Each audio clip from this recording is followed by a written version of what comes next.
আগামী সংসদ নির্বাচনে অন্তর্বর্তী সরকারের প্রধান উপদেষ্টা ডক্টর মোহাম্মদ ইউনূস অংশ নেবেন কিনা এমন প্রশ্ন উঠেছে সম্প্রতি জাপান ভিত্তিক সংবাদ মাধ্যম নিক্কে এশিয়াকে দেওয়া এক সাক্ষাৎকারে তিনি এই প্রশ্নের উত্তর দেন।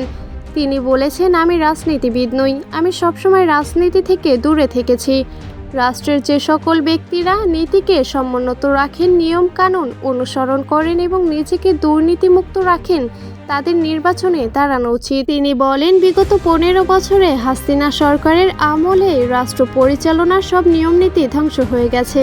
আমরা এখন গণতন্ত্র, অর্থনৈতিক স্থিতিশীলতা এবং জনগণের আস্থা ফিরিয়ে আনার গুরুত্বপূর্ণ কাজ করছি। এই সংস্থার বাস্তবায়নের সময় লাগবে, কারণ আমরা মূলত শুরু থেকে একটি নতুন বাংলাদেশ গড়ে তুলছি।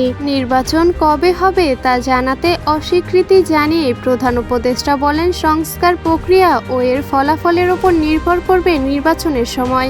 আন্তর্জাতিক অপরাধ ট্রাইব্যুনালে শেখ হাসিনার বিচার শেষে তাকে ফিরিয়ে দিতে ভারতের প্রতি আনুষ্ঠানিকভাবে অনুরোধ জানানো হবে বলেও জানান প্রধান উপদেষ্টা।